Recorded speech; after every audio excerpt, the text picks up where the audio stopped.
Hi friends, ನಾನಿವತ್ತು ಸಿಂಪಲ್ಲಾಗಿ ಒಂದು ಆಲೂಗಡ್ಡೆ ಕಬಾಬ್ ಮಾಡ್ಕೊಳ್ಳೋದು ಹೇಗೆ ಅಂದ್ಬಿಟ್ಟು ತೋರಿಸ್ಕೊಡ್ತಾ ಇದ್ದೀನಿ. ಏನಿಲ್ಲ, ನೀವು ಕಬಾಬ್ ಎಲ್ಲ ತಿನ್ನಲ್ಲ, ನಾನ್ ವೆಜ್ ತಿನ್ನಲ್ಲ ಅಂದವಾಗ ಈ ಥರ ಆಲೂಗಡ್ಡೆ ಕಬಾಬ್ ಮಾಡ್ಕೊಂಡು ತಿಂದರೆ ತುಂಬ ಚೆನ್ನಾಗಿರುತ್ತೆ. ರೈಸು ರಸಮ್ಮು ಮಾಡ್ಕೊಂಡಾಗ ಈ ಥರ ಒಂದು ಕಬಾಬ್ ಮಾಡಿಕೊಂಡ್ರು ಕೂಡ ತುಂಬ ಚೆನ್ನಾಗಿರುತ್ತೆ. ಇದು ಮಾಡ್ಕೊಳ್ಳೋದು ಹೇಗೆ ಅಂದ್ಬಿಟ್ಟು ನಾನು ತೋರಿಸ್ಕೊಡ್ತಾ ಇದ್ದೀನಿ. ಮೊದಲಿಗೆ ಒಂದು 2 ಆಲೂಗಡ್ಡೆನ ಕಟ್ ಮಾಡಿ ಈ ಥರ ನೀರಲ್ಲಿ ಸ್ವಲ್ಪ ಉಪ್ಪು ಹಾಕಿಬಿಟ್ಟು ನೆನೆ ಹಾಕಿ ಇಟ್ಕೊಂಡಿದ್ದೀನಿ. ಆಲೂಗಡ್ಡೆ ಸಿಪ್ಪೆ ತೆಗೆದ್ಬಿಟ್ಟು ನೀವು ಯಾವ ಸೈಜ್ಗೆ ಬೇಕೋ ಆ ಸೈಜ್ಗೆ ಕಟ್ ಮಾಡ್ಕೊಳ್ಳಿ. ನಾನು ಈ ಸೈಜ್ಗೆ ಕಟ್ ಮಾಡಿ ಇಟ್ಕೊಂಡಿದ್ದೀನಿ. ಇವಾಗ ಹಿಟ್ಟು ಕಳಿಸ್ಕೊಳ್ಳಿಕ್ಕೆ ನಾನು ಒಂದು ಪಾತ್ರೆನ ತಗೊಂಡಿದ್ದೀನಿ. ಇವಾಗ ಇದಕ್ಕೆ ಒಂದು 5 ಸ್ಪೂನ್ ಆಗುವಷ್ಟು ಕಾರ್ನ್ಫ್ಲೋರ್ ಹಾಕ್ಕೊಳ್ತಾ ಇದ್ದೀನಿ. ಹಾಗೆ ಒಂದು 2 ಸ್ಪೂನ್ ಆಗುವಷ್ಟು ಮೈದಾ ಹಿಟ್ಟನ್ನು ಹಾಕ್ಕೊಳ್ತಾ ಇದ್ದೀನಿ. ಹಾಗೆ 1.5 ಸ್ಪೂನ್ ಆಗುವಷ್ಟು ರೆಡ್ ಚಿಲ್ಲಿ ಪೌಡರು, ಹಾಗೆ 1 ಸ್ಪೂನ್ ಆಗುವಷ್ಟು ಅರಿಶಿನ ಪೌಡರು, ರುಚಿಗೆ ತಕ್ಕಷ್ಟು ಉಪ್ಪು, 1 ಸ್ಪೂನ್ ಆಗುವಷ್ಟು ಶುಂಠಿ ಬೆಳ್ಳುಳ್ಳಿ ಪೇಸ್ಟ್ ಹಾಕ್ಬಿಟ್ಟು ಚೆನ್ನಾಗಿ ಒಂದ್ಸರಿ ಮಿಕ್ಸ್ ಮಾಡ್ಕೊಳ್ಬೇಕು. ಇವಾಗ ಇದಕ್ಕೆ ಸ್ವಲ್ಪನೇ ನೀರು ಸೇರಿಸ್ಕೊಳ್ತಾ ಹೋಗಬೇಕು. ಯಾವ ಹದಕ್ಕೆ ಕಲಿಸ್ಕೋಬೇಕು ಹಿಟ್ಟು ಇರಬೇಕು ಅಂತ ತೋರಿಸ್ಕೊಡ್ತೀನಿ ಕೊನೆಯಲ್ಲಿ. ಸ್ವಲ್ಪನೇ ನೀರು ಸೇರಿಸ್ಕೊಳ್ತಾ ಹೋಗಿ ಮಧ್ಯದಲ್ಲಿ. ಆಲೂಗಡ್ಡೆಗೆ ಚೆನ್ನಾಗಿ ಕೋಟಿಂಗ್ ಬರಬೇಕು, ಆ ಥರ ಹಿಟ್ಟನ್ನು ಕಲಿಸ್ಕೋಬೇಕು. ಇವಾಗ ನಾನು ನೀರಲ್ಲಿ ನೆನೆ ಹಾಕಿಟ್ಟಿರುವಂಥ ಆಲೂಗಡ್ಡೆನ ಇದಕ್ಕೆ ಹಾಕ್ಕೊಳ್ತಾ ಇದ್ದೀನಿ. ಕೆಲವೊಬ್ಬರು ಮಾಡ್ಕೊಳ್ಳುವಾಗ ಆಲೂಗಡ್ಡೆನ ಒಂದು 10 ನಿಮಿಷ ಬೇಯಿಸ್ಕೊಳ್ತಾರೆ.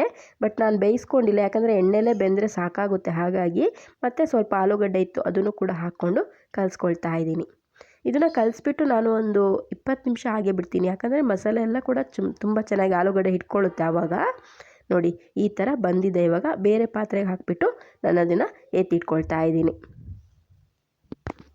ಇವಾಗ ನಾನು ಸ್ಟವ್ ಮೇಲೆ ಒಂದು ಪಾತ್ರೆನ ಇಟ್ಬಿಟ್ಟು ಎಣ್ಣೆ ಹಾಕಿಬಿಟ್ಟು ಕಾಯಲಿಕ್ಕೆ ಇಟ್ಟಿದ್ದೀನಿ. ಅದು ಎಣ್ಣೆ ಕಾದಿದೆಯಾ ಅಂತ ನೋಡ್ತಾ ಇದ್ದೀನಿ. ಎಣ್ಣೆ ಚೆನ್ನಾಗಿ ಕಾದಿದೆ. ಇವಾಗ ಒಂದೊಂದೇ ಆಲೂಗಡ್ಡೆನ ನಾನು ಈ ಥರ ಸ್ಪೂನಲ್ಲಿ ಬಿಟ್ಕೊಳ್ತಾ ಇದ್ದೀನಿ. ಫುಲ್ ಇಕ್ಕಟ್ಟಲ್ಲಿ ಏನು ಬಿಟ್ಕೊಳ್ಳೋಕ್ಕೆ ಹೋಗಬೇಡಿ. ಉಳಿದ್ಬಿಟ್ರೆ ಮತ್ತೆ ಇನ್ನೊಂದು ಸರಿ ಬಿಟ್ಕೊಂಡ್ರೆ ಆಗುತ್ತೆ. ನೋಡಿ ಚೆನ್ನಾಗಿ ಕೋಟಿಂಗ್ ಕೂಡ ಚೆನ್ನಾಗಿ ಆಲೂಗಡ್ಡೆಗೆ ಹಿಡ್ಕೊಂಡಿದೆ. ಇವಾಗ ಬೇಯ್ತಾ ಇದೆ. ಒಂದು ಸೈಡ್ ಬೇಯ್ದಿದೆ, ಇನ್ನೊಂದು ಸೈಡ್ ಕೂಡ ಚೆನ್ನಾಗಿ ಬೇಯಿಸ್ಕೊಂಡು ಎತ್ತಿ ಒಂದು ಪಾತ್ರೆಗೆ ಹಾಕ್ಕೊಳ್ತಾ ಇದ್ದೀನಿ. ಕಲರ್ ಕೂಡ ತುಂಬ ಚೆನ್ನಾಗಿ ಬಂದಿದೆ. ಇವಾಗ ಹಾಗೆ ಇನ್ನು ಉಳಿದಿರುವಂಥ ಆಲೂಗಡ್ಡೆನ ಮತ್ತೆ ಇನ್ನೊಂದು ಸರಿ ಎಣ್ಣೆಯಲ್ಲಿ ಬಿಟ್ಕೊಳ್ತಾ ಇದ್ದೀನಿ.